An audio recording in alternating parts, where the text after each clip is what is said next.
পুরুষ মানেই ভাই প্রতিষ্ঠিত হতে হবে, কারণ কারো কাছে সময় নাই যে তোমার ব্যর্থতার গল্প শুনবে।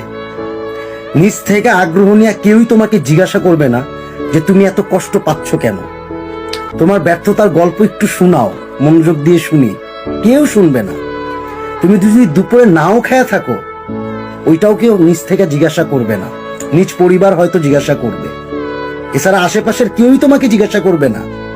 কিন্তু কোনো না কোনো একটা সময় যদি তুমি প্রতিষ্ঠিত হও, ওই ঠিক আশেপাশের মানুষগুলাই তোমাকে জিজ্ঞাসা করবে তুমি দুপুরে কি খাইছো। তোমার ব্যর্থতার গল্প আমাকে শোনাইতে পারো, চাইলে শোনাও।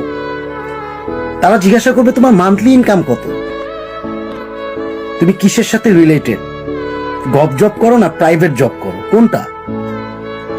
তখনই তুমি তাদের আসল চরিত্রটা দেখতে পারবা। যেটা তুমি চিন্তা করো নাই, আউট অফ কন্ট্রোল, ওইটাই তোমার সাথে ঘটবে। তুমি অবাক হইলেও কিছু করার নাই, কারণ ওইটাই সত্য।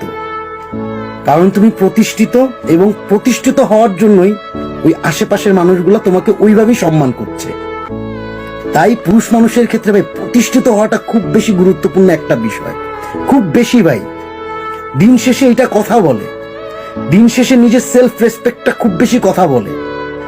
অ্যাটিটিউড বলো, যেটা বলো না কেন, ওই প্রতিষ্ঠিত হওয়ার জন্যই প্রত্যেকটা মানুষের পা হইতে মাথা পর্যন্ত সবকিছু চেঞ্জ আসে। তো মানুষ তোমাকে তখনই জিজ্ঞাসা করবে, তখনই মূল্যায়ন করবে, যদি তুমি ঠিক মতো প্রতিষ্ঠিত হইতে পারো। দ্যাটস ইট, আর কিচ্ছু না।